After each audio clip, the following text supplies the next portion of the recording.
तो दोस्तों कोचीन शिपयार्ड के क्वार्टर 2 के नंबर्स आ चुके हैं, तो उसी के बारे में हम इस वीडियो में बात करेंगे और जानेंगे कि आपको कोचीन शिपयार्ड के अंदर इन्वेस्ट करना चाहिए या नहीं। चलिए शुरू करते हैं। तो देखिए यहाँ पे कंपनी ने 6 रुपये का डिविडेंड डिक्लेयर किया है, यानी कि अगर आपके पास 100 शेयर्स पड़े तो आपको लगभग 600 रुपीज़ का डिविडेंड यहाँ पे मिलेगा। तो उसके हिसाब से आप यहाँ पे कैलकुलेशन कर सकते हैं।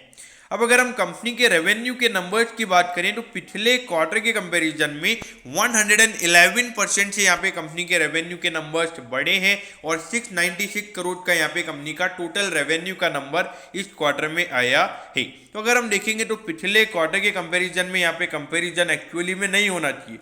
अब क्यों नहीं होना चाहिए? क्योंकि जो पिछला क्वार्टर था ये कंपनी का बहुत बुरा क्वार्टर था, यानी कि नॉर्मली कंपनी जितना रेवेन्यू जनरेट करती है उससे 20% कम रेवेन्यू उन्होंने उस क्वार्टर में जनरेट किया था।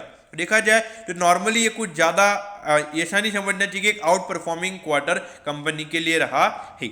और यहाँ पे कंपनी को 131 करोड़ का प्रॉफिट हुआ है, जबकि पिछले साल की सेम क्वार्टर में पिछले क्वार्टर में कंपनी को 28 करोड़ का प्रॉफिट हुआ था। यानी कि पिछले क्वार्टर के कंपैरिजन में 103 करोड़ से हमें यहाँ पे कंपनी के नेट प्रॉफिट बढ़ते हुए नजर आ रहे हैं।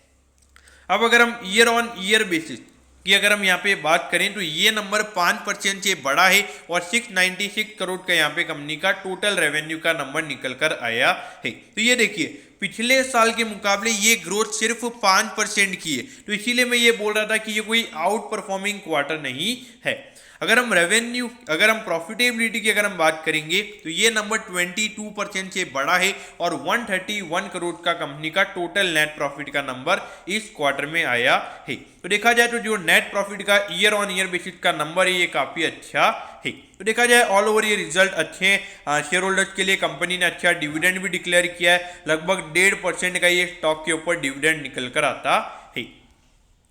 लगभग 4,700 करोड़ का इस कंपनी का मार्केट कैप है और 8 के पी पे ये स्टॉक अभी ट्रेड हो रहा है। देखिए ये क्यों नीचे ट्रेड हो रहा है? क्योंकि एक पीएसयू कंपनी है जो आप सभी को पता होगा कि ये क्यों नीचे ट्रेड हो रहा है।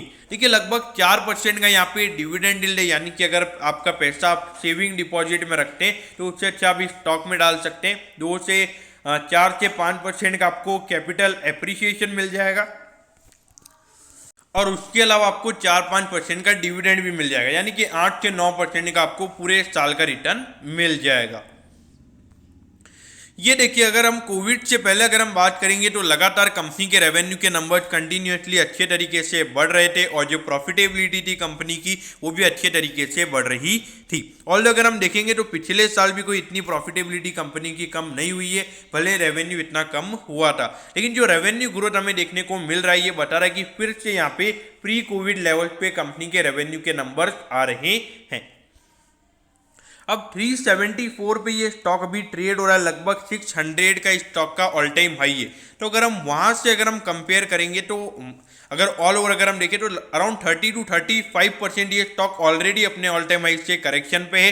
लेकिन देखिए इतना डिविडेंड वगैरह ये स्टॉक देता है तो उसके जो प्राइस एडजस्ट होता है, यानी कि जैसे अगर आप देखोगे अभी 374 है तो 6 रुपये का डिविडेंड है तो उससे 6 रुपये का ये स्टॉक प्राइस एडजस्ट हो जाएगा। तो यहाँ पे ज़्यादा कैपिटल एप्रिसिएशन की आपकी उम्मीदें नहीं होनी चाहिए और पीएसयू स्टॉक को तो आपको ऑल टाइम हाई से कंपेयर भी नहीं करना चाहिए, ऐसा मेरा मानना है। देखिए अगर आपने यहाँ पे लॉन्ग टर्म के लिए इन्वेस्ट किया हुआ है तो अगर आप एकदम रिस्क फ्री इन्वेस्ट करना चाहते हैं, यानी कि ज़्यादा रिस्क लेना पसंद नहीं करते तो यहाँ पे इन्वेस्टेड रहिए। अगर ज़्यादा रिस्क लेना पसंद करते तो मेरे ख्याल से ये स्टॉक आपके लिए नहीं है।